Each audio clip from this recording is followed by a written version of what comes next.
আপনি কি জানেন পৃথিবীতে জেনার সূচনা কখন ও কিভাবে হয়েছিল? পৃথিবীতে কোন নাফরমান ব্যক্তি সর্বপ্রথম জেনার গুনায় লিপ্ত হয়েছিল এবং ইসলামে জেনাকারীর শাস্তি কি? জানতে হলে ভিডিওটি শেষ পর্যন্ত দেখতে থাকুন। দর্শক, মানব জাতির আদি পিতা হযরত আদম ও মা হাওয়া আলাইহিস সালাম জান্নাতে শয়তানের ধোঁকায় পড়ে নিষিদ্ধ ফল ভক্ষণ করার কারণে আল্লাহ তাদেরকে জান্নাত থেকে দুনিয়াতে নামিয়ে দেন। অতঃপর আল্লাহ তাআলা আদেশেই বাবা আদম এবং মা হাওয়া মানব জাতির বংশ বিস্তারের সন্তান জন্ম দিতে থাকেন। হযরত মা হাওয়া আলাইহিস সালাম একসঙ্গে জোড়ায় জোড়ায় একটি পুত্র ও একটি কন্যা সন্তান যমজভাবে জন্ম দিতেন। এভাবে তিনি ৪০ জোড়া সন্তান জন্ম দিয়েছেন। তৎকালীন আল্লাহর বিধান অনুযায়ী প্রথমবারের পুত্রের সাথে দ্বিতীয়বারের কন্যা এবং দ্বিতীয়বারের পুত্রের সাথে প্রথমবারের কন্যা বিবাহ হতো। তখনকার শরীয়ত অনুযায়ী এইরূপ বিবাহ দরকার ছিল, কারণ তখন হযরত আদম আলাইহিস সালাম এবং মা হাওয়া ছাড়া পৃথিবীতে আর কোনো মানবই ছিল না। তাদের পুত্র ও কন্যা সকলেই ভাই বোন। কাজী ভাই বোনের মধ্যে বিবাহ না হলে তারা সকলেই অবিবাহিত থেকে যেত, ফলে পৃথিবীতে আর কোনো বংশ বিস্তার হতো না। তাই বাবা আদম ও হাওয়া আলাইহিস সালামের প্রথম ২ জোড়া সন্তান যথা হাবিল ও লিওজা এবং কাবিল ও আকলিমা ভূমিষ্ঠ হয়। শরীয়ত অনুযায়ী প্রথম তরফার ছেলে হাবিলের সাথে দ্বিতীয় তরফার মেয়ে আকলিমার বিবাহ এবং দ্বিতীয় তরফার কাবিলের সাথে প্রথম তরফার লিওজার সঙ্গে বিবাহ স্থির হলো। কাবিলের যমজ বোন আকলিমা ছিল হাবিলের যমজ বোন লিওজার অপেক্ষায় অনেক সুন্দরী, কিন্তু যেদি কাবিল তার যমজ বোন আকলিমাকে বিবাহ করবে, কেননা সে অপরূপ সুন্দরী, কিন্তু তৎকালীন শরীয়ত মতে তারা বৈধ ছিল না। হযরত আদম আলাইহিস সালাম তার ছেলে কাবিলকে বোঝাতে লাগলেন, কিন্তু কাবিল তার সিদ্ধান্তে অনড়, বাবার নির্দেশনা আমলে নিল না। হযরত আদম আলাইহিস সালাম সমস্যায় পড়ে গেলেন। এমন সময় আল্লাহর নিকট থেকে আদেশ আসলো, হাবিল ও কাবিল উভয়কে আল্লাহর রাস্তায় কুরবানি করতে হবে। যার কুরবানি আল্লাহর দরবারে গৃহীত হবে সে আকলিমাকে বিবাহ করবে। কাবিল নিজে কৃষি কাজ করত, ফলে সে কিছু গম ও তরকারি আল্লাহর নামে উৎসর্গ করলো। আর হাবিল মেষ চড়াতো, তাই মোটাসোটা একটি মেষ আল্লাহর নামে উৎসর্গ করতে তারা দুজনেই একটি পাহাড়ের চূড়ায় রেখে আসলো। লক্ষণীয় হলো কৃষিকাজ ও পশুগুলো এটা পৃথিবীর সূচনাকাল থেকে চলে আসছে। আল্লাহ তাআলা পৃথিবীতে আবাদ করতে দরকারি সকল জ্ঞান নবীদের মাধ্যমে মানব জাতিকে শিখিয়েছেন, অথচ আমরা মানব জাতি কল্পনাপ্রসূত ভুল ইতিহাস পড়ে থাকি। আদিম মানুষ নাকি কোনো কৃষি কাজই জানত না, অথচ বাস্তব সত্য ইতিহাস তার বিপরীত। সুতরাং হাবিল ও কাবিল দুজনেরই কোরবানি পাহাড়ে জমা রাখা হলো। তখনকার নিয়ম অনুযায়ী আকাশ থেকে অগ্নিকুণ্ড এসে যার কুরবানি জ্বালিয়ে পুড়িয়ে দিত তার কুরবানি কবুল বলে বিবেচিত হতো, আর যার কুরবানি অলৌকিক অগ্নিশিখা পুড়িয়ে ছাই করে দিত না সেটা কবুল নয় বলে বিবেচিত হতো।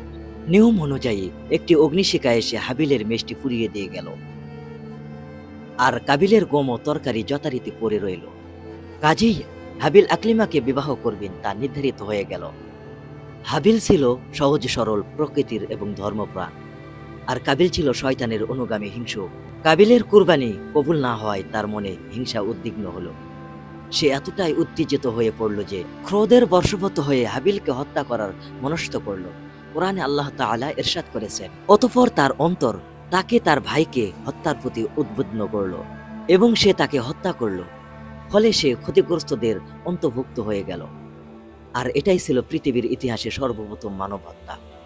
হাবিলকে হত্যার পর কাবিলের মনে ভয় হতে লাগলো যে পিতা জানতে পারলে ইহার কঠিন বিচার হবে। তাই হাবিলের মৃতদেহ কি করা যায় বা তার লাশ লুকিয়ে রাখা যায় কিনা চিন্তা করতে লাগলো। সুপ্রিয় দর্শক, আজও হত্যাকারীরা কাবিলের মতো কুচিন্তা করতে থাকে। বর্ণিত আছে কাবিল তার ভাই হাবিলের লাশ 7 দিন পর্যন্ত কাঁধে বহন করে বিভিন্ন জায়গায় ঘুরতে থাকে, কিন্তু কি করবে কিছুই বুঝে উঠতে পারছিল না। এই পরিস্থিতি কাবিল দেখতে পেল দুটি কাক মারামারি করতে করতে একটি অপরটিকে মেরে ফেলল। তারপর জীবিত কাকটি তার ঠোঁট দ্বারা মাটি খুঁড়ে গর্ত করে মৃত কাকটি ওই গর্তের মধ্যে পুঁতে উপরে মাটি দিয়ে মনভাবে ঢেকে উড়ে চলে গেল।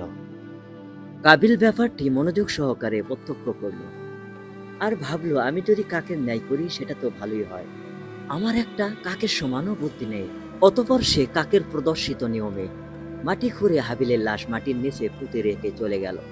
আল্লাহ তাআলা বলেন, অতঃপর আল্লাহ তাআলা এমন একটি কাক প্রেরণ করলেন, সে মাটি খনন করেছিল, যা তাকে শিক্ষা দেয় যে আপন ভাইয়ের মৃতদেহ কিভাবে আবৃত করতে হবে।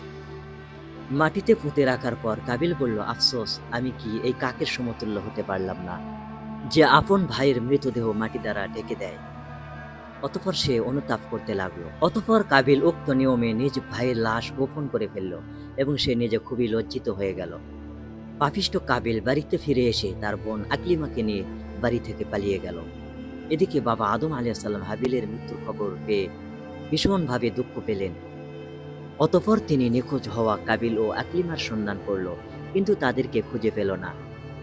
আল্লাহর অবাধ্য নাফরমান কাবিল তার যমজ বোন আকলিমাকে নিয়ে গহীন জঙ্গলে চলে গেল এবং তারা শয়তানের ধোকায় পড়ে দুজনে জিনায় লিপ্ত হয়। অতঃপর তারা শয়তানের কুমন্ত্রণায় অগ্নিপূজা শুরু করে দেয়। তারিখের বর্ণনা অনুযায়ী কাবিল ও তার যমজ বোন আকলিমা সর্বপ্রথম পৃথিবীতে জিনায় লিপ্ত হয় এবং তারাই সর্বপ্রথম প্রকৃত পূজা শুরু করে। এদিকে হযরত আদম আলাইহিস সালাম দীর্ঘদিন কান্নাকাটি করেন। অবশেষে আল্লাহ তাআলা একটি পুত্র সন্তান দান করেন, যার নাম হলো শীস আলাইহিস সালাম। মহান আল্লাহ তাআলা তাকে নবুয়তের সমহান মর্যাদা ভূষিত করেন। হযরত আদম আলাইহিস সালামের হায়াতে জিন্দেগি শেষ হয়ে আসলো। তিনি তার সকল পুত্রকন্যা এবং উভয়কে ডেকে একসাথে সৎভাবে চলার উপদেশ দিলেন। তিনি বললেন, তার মৃত্যুর পর শীস তার প্রতিনিধি হন। তার উপদেশ মতো চলার জন্য সকলকে পরামর্শ দিয়ে চিরবিদায় নিলেন। আদিপিতা হযরত আদম আলাইহিস সালামের ইন্তেকালের পর হযরত শীস আলাইহিস সালাম তার প্রতিনিধি হলেন। সুপ্রিয় দর্শক, জেনাকারী ব্যক্তি যদি অবিবাহিত হয় তাহলে তাকে ১০০টি বেতের আঘাত ও ১ বছরের দেশান্তর করতে হবে। আর যদি সে বিবাহিত হয় তাহলে তাকে রজাম তথা পাথর মেরে হত্যা করতে হবে। আর অবশ্যই শাস্তির জনসম্মুখে প্রকাশ কার্যকর করতে হবে। এটা হলো জেনাকারীর দুনিয়ার শাস্তি। আর পরকালে রয়েছে কঠিন আযাব যদি সে ইস্তেগফার না করে মৃত্যুবরণ করে। হে আল্লাহ, আপনি আমাদের সকলকে মহাপাপ থেকে হেফাজত করুন। আমিন।